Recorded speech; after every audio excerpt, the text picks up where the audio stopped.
सरकार के खिलाफ सारे अवाम एक हो, मोदी सरकार के खिलाफ सारे अवाम एक हो, फिरका परस्ती के खिलाफ सारे अवाम एक हो, मणिपुर में जो औरतों की अजमतदारी करी मोदी सरकार जवाब दो, 100 लड़कियों की अजमतदारी लूटी गई, मोदी सरकार खामोश तमाशा देख रही है, मोदी सरकार खींची, मोदी सरकार होशियार। आज कोलकाता के कॉलेज स्ट्रीट मार्केट में वार्ड नंबर 39 में तृणमूल कांग्रेस की ओर से केंद्र सरकार की मुख्तलिफ नीतियों के खिलाफ एक दिवसीय धरना और विरोध प्रदर्शन किया गया, जिसका नेतृत्व वार्ड नंबर 39 के प्रधान मोहम्मद जसीमुद्दीन ने किया। जोना साको विधायक विवेक गुप्ता के अलावा अब्दुल रशीद डैनी, हाजी बरकत अली, डॉक्टर साजिद अंसारी, निखत फारूकी, मोहम्मद जमील, अली रजा, मोहम्मद जमशेद समेत सैकड़ों की संख्या में तृणमूल कांग्रेस के कार्यकर्ताओं ने केंद्र सरकार के खिलाफ और मणिपुर और हरियाणा में हुई हिंसा को रोकने में असफल होने पर वहां की राज्य सरकारों के खिलाफ अपना रोष प्रकट किया। इस मौके पर सभी वक्ताओं ने कहा कि केंद्र की भाजपा सरकार के दिन अब बस गिनती के ही रह गए हैं, क्योंकि 2024 में इनकी जमानत जब्त होने वाली है। एक आम हिंदुस्तानी भाजपा की नफरती राजनीति, महंगाई और गरीब विरोधी नीतियों से ऊब गया है और पूरे देश में बदलाव चाहता है और इसकी शुरुआत हो चुकी है। और जब तक केंद्र सरकार पश्चिम बंगाल की बकाया फंड की रकम वापस नहीं करती, हम लोग इसी तरह से अपने हक के लिए लड़ते रहेंगे।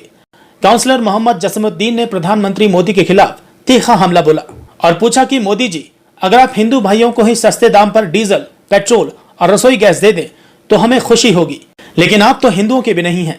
आप सिर्फ लोगों को नफरत करना सिखाना जानते हैं और पूरे देश में आपने धर्म के नाम पर आग लगा रखी है। लेकिन इस देश का आम हिंदू जानता है कि आप किसी के नहीं हैं, इसीलिए तो अगले साल आपकी विदाई पक्की है।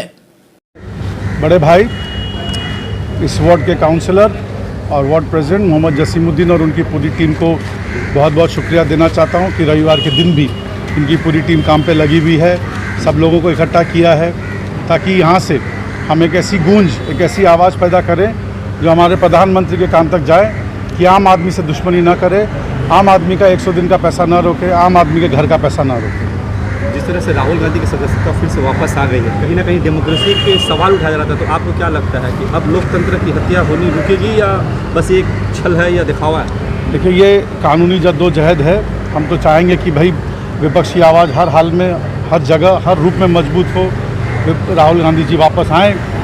और हम लोग की तो यही इच्छा है कि भाई जो नो कॉन्फिडेंस मोशन है उसमें मोदी जी चुपचाप बैठ के राहुल गांधी की बात भी सुने, क्योंकि उन्हीं की आवाज़ सुनने से उनको सबसे ज़्यादा कष्ट भी होता है। बहरहाल हम चाहते हैं कि आज इस मंच से मणिपुर की बात हो, मणिपुर की आवाज़ सुनी जाए, नूह की बात हो, नूह की आवाज़ सुनी जाए और हर उस इंसान की आवाज़ सुनी जाए जो आज कष्ट में, दर्द में रो रहा है, करा रहा है। जो मैं सबों का शुक्रिया अदा करता हूँ। यहाँ पर हमारे अब्दुल रशीद डैनी साहब हैं, हाजी बरकत अली साहब जो हमारे सीनियर तृणमूल कांग्रेस के रहनुमा हैं, नायब सदर का प्रपोजल मैंने दूँगा उनके बारे में, तो वो भी नायब सदर की हैसियत से हमारे वार्ड में काम करें। जनाब मोहम्मद शमीम साहब भी हैं, वो भी हमारे नायब सदर की हैसियत से काम करें 39 वार्ड में। हमारे सीनियर डॉक्टर साजिद साहब, हसमत साहब और जितने भी हमारे सीनियर हैं, हमारे तृणमूल यूथ कांग्रेस के तमाम रहनुमा, हमारे महिला तृणमूल कांग्रेस की रहनुमा, जय हिंद वाहिनी, SC ST OBC walker union AINTTC जितने भी रज़ाकार हैं, और हमारे यहाँ पर हिंदी सेल के भी तमाम रज़ाकार थे, माइनॉरिटी सेल के भी हमारे तमाम मेम्बरशिप रही है। हमारे तृणमूल कांग्रेस के जो मुख्तलिफ जो तंजीमें हैं, उन तंजीम के सवाल बने रहनुमा और रज़ाकार सभी लोग यहाँ मौजूद थे। 4 घंटे मीटिंग चली है, बहुत अच्छी बातें हुई। मुझे ख़ास तौर पर 4-5 जो नौजवान साथी थे जो पहली बार माइक धरे हैं, ऐसे 2-3 लड़के थे तो माइक पहली बार धरे हैं, लेकिन अच्छा बोले हैं ना। जो बकाया रकम है रियासती हुकूमत का मरकज़ी सरकार के ऊपर, तो पहली बात तो मैंने मीटिंग में भी ये बात कही है कि वो हमारे कर्जदार हैं, वो हमारे कर्जदार हैं। तकरीबन 1 लाख करोड़ रुपया हमारा बकाया है मुख्तलिफ स्कीमों के तहत, जिसमें आप कह सकते हैं 100 दिन, GST, मुख्तलिफ जो समाजी जो ये उसको बोलते हैं प्रोजेक्ट, चाहे वो ओल्ड एज पेंशन हो, चाहे वो बेवा पेंशन हो, चाहे हैंडीकैप पेंशन हो, या NU LHM में जो वोकेशनल ट्रेनिंगें होती हैं बच्चों का, सिलाई का मामला है, या कंप्यूटर ट्रेनिंग का मामला है, या उसमें ड्राइविंग का मामला था। LUHM जो एक प्रोजेक्ट है, इसमें मुख्तलिफ़ किस्म का, जैसे नर्सिंग कोच है, जैसे खिलौना बनाने का जो कोर्स है, ऐसा 13-14 जो कोर्सेज है उसको LULHM बोला जाता है। तो मरकजी सरकार 70% पैसा देती है, वो पिछले 4-5 साल से सेंट्रल गवर्नमेंट ने पैसा नहीं दिया। जो वोकेशनल ट्रेनिंग आज अब ये बात हम इकरार करते हैं कि कोई भी हुकूमत, चाहे रियासती हुकूमत हो या मरकजी हुकूमत हो, हम ये नहीं कह सकते कि हम सबको जॉब दे देंगे। सरकारी जॉब, न्यू इकोनॉमिकल पॉलिसी जो 1991 में आई थी, ग्लोबलाइजेशन की वजह कर हम ये बात नहीं कर सकते कि सारे जो लोग हैं जो तालीम और तरबियत इसके ज़रिए ही आप तिजारत या मुलाजमत कर सकते हैं। तो तालीम हासिल करने के बाद नौकरी आज मिलना मुश्किल है, तो आपको तरबियत भी सीखना पड़ेगा। तालीम के साथ तरबियत, उसको हम इंग्लिश में कहते हैं वोकेशनल ट्रेनिंग। तो ये वोकेशनल ट्रेनिंग का जो कॉन्सेप्ट है, ये सेंट्रल गवर्नमेंट, स्टेट गवर्नमेंट, जब बच्चे जो कोई कंप्यूटर चाहे, बेसिक कंप्यूटर सीखना चाहते हैं उनको सिखाया जाएगा, नर्सिंग कोर्स सीखना चाहते हैं उनको सिखाया जाएगा, सिलाई कढ़ाई सीखना चाहते हैं, वो ब्यूटिशियन सीखना चाहते हैं, वो फूड प्रोसेसिंग सीखना चाहते हैं। ऐसा मुख्तलिफ जो है 13-14 जो स्कीम है, ये सेंट्रल गवर्नमेंट और स्टेट गवर्नमेंट का ये जो है मुश्तरका जो एक प्रोजेक्ट है कि जिससे हम तरबियत हाथ दे सके, ताकि तालीम के साथ तरबियत के साथ वो अपनी ज़िंदगी में, जब वो अपने ज़िंदगी में कदम रखेंगे मुस्तकबिल में, तो वो बच्चे जो तालीम हासिल कर रहे हैं, आज हमको जॉब नहीं दे सकते, तो तालीम के साथ तरबियत और लियाकत, सलाहियत, तभी जाकर के आप तिजारत और मुलाजमत दोनों में कामयाबी हासिल कर सकते हैं। वो पैसे भी बहुत चुपता हुआ ये सवाल मैं कर रहा हूँ आपसे कि हमारे मुस्तकबिल से, नौजवानों का मुस्तकबिल से, लड़कियों की मुस्तकबिल से जो हम तरबियत की बात कर रहे थे, जो हम तरबियत दे रहे थे, देखिए मैं आपको एक जिंदा मिसाल दे रहा हूँ। चूँकि मैं कोलकाता म्युनिसिपल कॉर्पोरेशन, बहुत सारी बातें हो गई यहाँ पर, तो उसको रिपीट नहीं करना मुनासिब समझूंगा, लेकिन काम की बातें बता रहा हूँ। जैसे मिसाल के तौर पर एक बच्ची सिलाई सीखती है, अगर बाहर में किसी प्राइवेट संस्था में वो बच्ची सिलाई सीखती है, तो ये सिलाई सिर्फ सीखने का नहीं है, कटिंग भी सीखना पड़ेगा। सिलाई करना और बात है, मास्टर, और कपड़े की कटिंग करना, सलवार का अलग, सूट का अलग, एक्सेट्रा एक्सेट्रा। तो हम दोनों सिखाते हैं। 6 महीने का कोर्स है।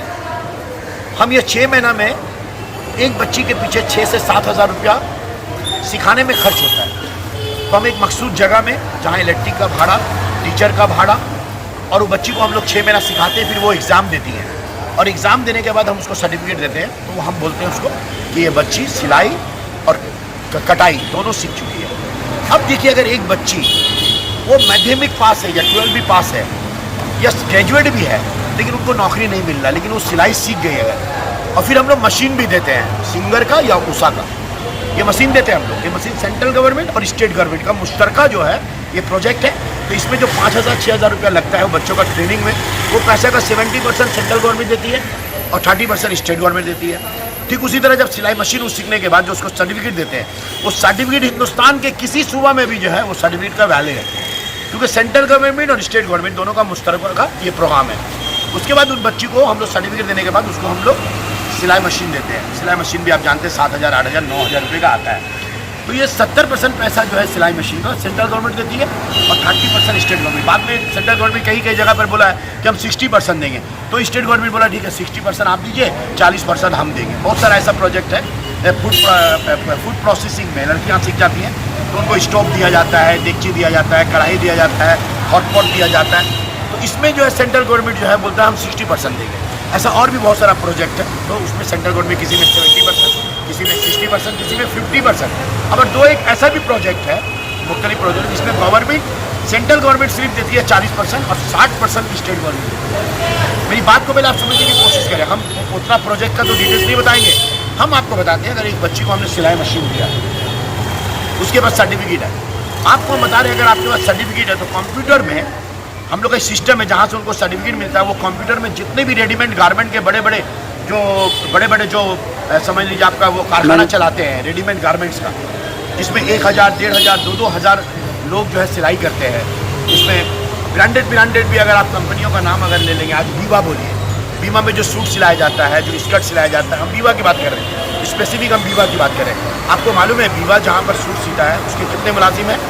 8 से 10 हज़ार खाली उनका कटिंग और सिलाई में मुलाजमत करते हैं। बीवा कंपनी के पास 10,000 है। तो अगर इन लोग क्या होता है कि जो सर्टिफिकेट मिला और जिसको हम लोग सिलाई मशीन देते हैं उनका नाम तमाम बड़े कंपनियों में चला जाता है, वहाँ से उसको फ़ोन आता है। विवा कंपनी हो या पैंटालून्स हो या वेबसाइट हो या जितना भी बड़ा बड़ा जो कंपनीज है, मैं ब्रांडेड कंपनी की बात नहीं कर रहा हूँ। आप देखिएगा मटेरियल्स, बहुत सारा मटेरियल जो है हो सकता है कि वो इंग्लैंड से आ रहा है, लेकिन मटेरियल्स आ रहा है, सूता आ रहा है, लेकिन उसकी कटिंग और उसकी सिलाई हमारे देश में हो रही है या हमारे राज्य में हो रही है। तो एक लड़की अगर सिलाई सीख जाती है, वो मैथमेटिक पास भी है, 12 पास भी है, ग्रेजुएट है, लेकिन नौकरी नहीं मिलेगी, तो तरबियत के चलते उसको वहाँ छुट्टी मिलता है 6 महीने के बाद। अशफाक भाई खुल के बोल रहे हैं आपसे, 6 महीना में वो जॉब मिलता है, उस टाइम उसको सिर्फ मिलता है 5 से 6 हज़ार रुपया, सिर्फ उसको एक अलाउंस मिलता है। ये 6 महीना तक की कंपनी में तुमको सिलाई कटिंग करना पड़ेगा और सिलाई करना पड़ेगा। जैसे ही 6 महीना मुकम्मल होता है, उसका 15,000 रुपये का सैलरी हो जाता है। कितने का? सेंट्रल गवर्नमेंट और स्टेट गवर्नमेंट के मुश्तरका जो सिलाई कढ़ाई का जो वोकेशनल ट्रेनिंग का प्रोग्राम है, ये चलता किससे? स्टेट गवर्नमेंट किससे चलाता है? बल्दियात से, चाहे वो कॉर्पोरेशन हो या ग्राम पंचायत, पंचायत समिति, जिला परिषद या म्यूनसिपलिटी या कॉर्पोरेशन के माध्यम से ये चलता है। ये पैसा पिछले 4-5 साल से हम बहुत फंडिंग इशू आपके सामने मिला रहे हैं। हम जानते हैं कि आप लोग पूरा कलकत्ता में बहुत सारी बात, चूँकि मैं काउंसलर हूँ, आप लोग सोचते होंगे ये कौन सा डिमांड है, तो मैं आपको स्पेसिफिक सिर्फ एक एग्जाम्पल दिया कि बच्चियों का जो सिलाई सीखने का जो एक सहूलत फराहम हुआ था मुश्तरका तौर पर मरकजी सरकार और स्टेट गवर्नमेंट के तहत, ऐसे 12-13 जो वोकेशनल ट्रेनिंग का जो मुश्तरका प्रोग्राम चल रहा था सेंट्रल और स्टेट का, पिछले 5 वर्षों से मोदी सरकार ने अपना 70% या 60% या कहीं कहीं पर 40% जो मरकजी सरकार को रकम भेजना चाहिए था, टोटल 5-6 वर्षों से उसने बंद कर दिया है, जिसकी वजह कर ये तमाम जो सोशल स्कीमें हैं, जो समाजी स्कीमें हैं, ये चलाना स्टेट गवर्नमेंट के लिए बहुत ही कठिन, बहुत ही मुश्किल और बहुत ही नामुमकिन हो चुका है। इसलिए हम लोग ये कहते हैं कि हमारे मुख्तलिफ जो समाजी स्कीमों में जो सेंट्रल गवर्नमेंट का जो हम क्या बोलेंगे, दान नहीं, जो मेरा हक है, जो हमें मिलना है, वो तमाम का तमाम दो।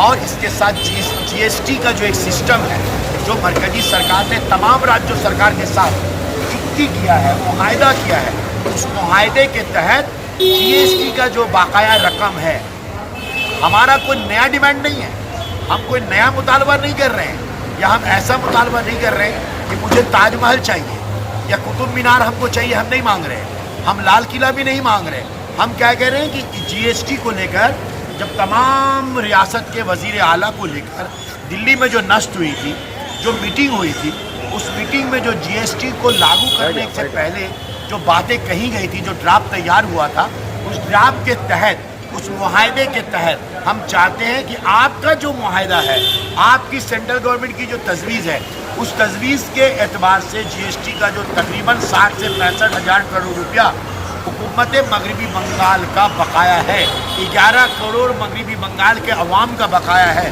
GST का जो हमारा हक, जो आपने मुआहदा दिया था, जो आपने देने का तय किया था, आप बिहार को दो, मुझे कोई इतराज़ नहीं है। आप महाराष्ट्र को दे रहे हो, कोई इतराज़ नहीं है, महाराष्ट्र को आप और दो, मुझे कोई इतराज़ नहीं है।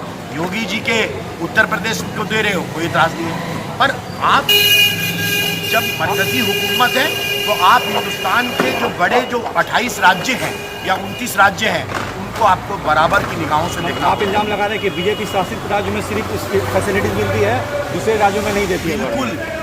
बिल्कुल, जो मैं एक जुमला बड़ा मुफीद है कि हमें जब लाश से मारा नहीं जा रहा है, हमें जब लाश से मुराद, हमें जब लाश से मारा नहीं जा रहा, तो हमें भात से मारने की कोशिश हो रही है।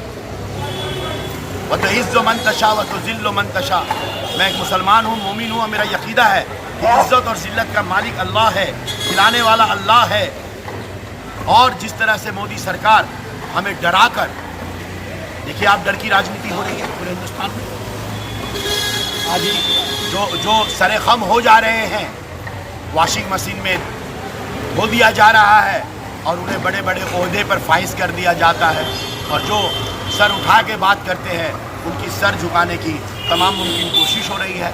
डर की सियासत हो रही है, हाथ से मारने की कोशिश हो रही है, लात भात सबका इस्तेमाल हो रहा है। मैं तो आपसे कह रहा हूँ कि जो GST का जो बकाया रकम है, जो आपने तय किया था, वो वापस कर दो। मुख्तलिफ जो प्रोजेक्ट बरसों बरस से 10 साल मनमोहन सिंह भी थे, एक भी सामाजिक प्रोजेक्ट को बंद नहीं किया गया, मोदी सरकार में बंद कर दिया गया। Welcome to K-Mall, a premium project by Kaleen Group. K-Mall is in the heart of Kolkata's electronic, garment and lifestyle hub, Khidirpur. K-Mall, which is designed as a world-class mall, is the outcome of endless effort of our experts, combined with modern superb techniques and new age design. Book now